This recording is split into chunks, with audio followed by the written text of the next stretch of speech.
আমাকে অনেকে জিজ্ঞেস করে যে 10-11 বছর ধরে ইন্ডাস্ট্রিতে কীভাবে টিকে আছেন।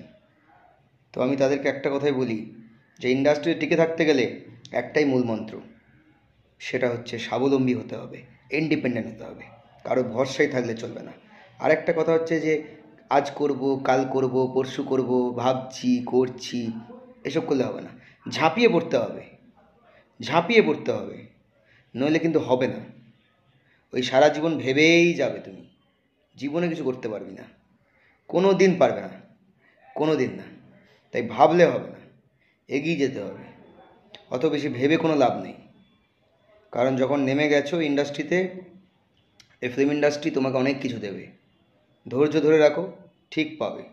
ধৈর্যটাও খুবই জরুরি, ধৈর্য ধরে রাখতেই হবে, নইলে কিন্তু হবে না।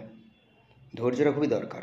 ওই আমি একদিনে রাতারাতি আমি কিছু হয়ে গেলাম, রাতারাতি আমি বড়লোক হয়ে যাবো, রাতারাতি আমি সুপারস্টার হয়ে যাব, এসব ভাবলে হবে না। আর যেটা বললাম যে ইন্ডিপেন্ডেন্ট হতে হবে, যে ও আমায় করে দেবে, এই সব ভাবতে চলবে না।